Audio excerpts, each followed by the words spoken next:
When you think of Dubai, what comes to mind? Probably those gleaming skyscrapers that literally pierce the clouds. Or maybe those man-made islands you can actually see from space. It's a city that just feels unreal, like something straight out of a futuristic movie. But here's the crazy part. If you go back just a few decades, none of this was here.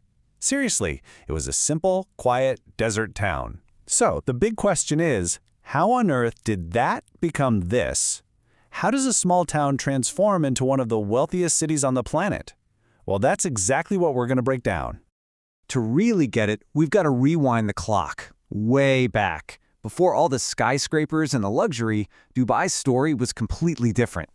I mean, just look at the contrast here. Before the big boom, Dubai was a quiet little fishing village. Life was pretty tough, centered around pearl diving and local trade. It's a world away from the global hub we know today. But then, a single discovery came along and changed absolutely everything.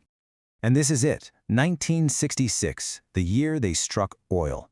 Now, for a small, modest place like this, finding oil was like winning the lottery. It was a sudden, massive flood of wealth that was about to rewrite their entire future. But here's where Dubai's story takes a fascinating turn. Lots of countries find oil, but very few have the foresight to see beyond it. For Dubai, this wasn't just about cashing in, it was about using that money strategically to build a future that would last long after the oil fields ran dry. And this right here, this was their guiding philosophy. This idea drove every single decision they made. They saw oil not as the ultimate prize, but as the rocket fuel for a much, much bigger ambition. It was basically the startup capital for an incredible dream. And the man with that vision was the ruler of Dubai, Sheikh Rashid. His plan was, honestly, audacious. He wanted to take every dollar from that oil and pour it into building the kind of infrastructure that would turn Dubai from a regional port into a global crossroads for business, tourism, and trade. So did it work? Well, this chart says it all, doesn't it? Today, a whopping 90% of Dubai's economy has nothing to do with oil. It comes from all the other things they built: tourism, real estate, finance, tech, you name it. They used the oil money as a launch pad and then built a whole new engine to keep them flying. Okay, so they had the money and they had the vision. The next step was to build a city that the world simply could not ignore, and that started with the absolute foundations of a global hub. Before that famous skyline ever existed, they built the connectors. They massively expanded the Dubai International Airport, and they built the Jebel Ali port, which is still the largest man-made harbor on the planet.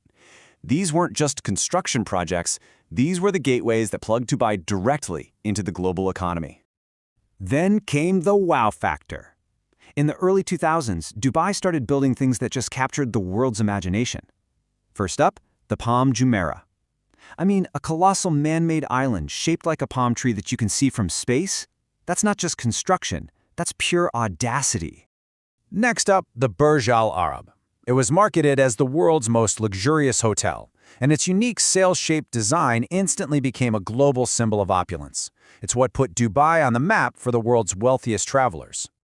And then, of course, the grand finale, the Burj Khalifa, the tallest building on the planet.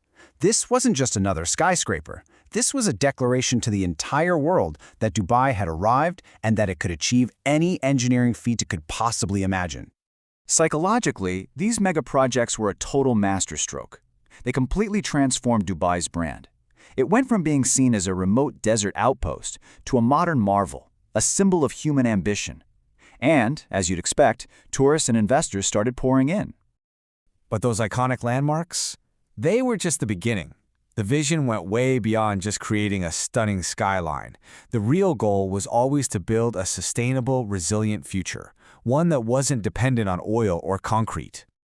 To become a true global business hub, Dubai basically rolled out the red carpet. They created these special economic zones with zero taxes and state-of-the-art facilities. They strategically positioned the city as the perfect bridge for commerce between the East and the West. And they are not slowing down. Now, Dubai is betting big on the technologies of tomorrow. We're talking huge investments in green energy with massive solar parks, pioneering smart city technologies, and becoming a hub for robotics and AI. The goal is clear: transition to an economy that's powered by pure innovation. So, When you boil it all down, how did a small desert town pull all this off? It wasn't magic. It was a powerful combination of three things: bold leadership with a clear vision, meticulous long-term planning, and an unshakable will to think bigger than anyone else.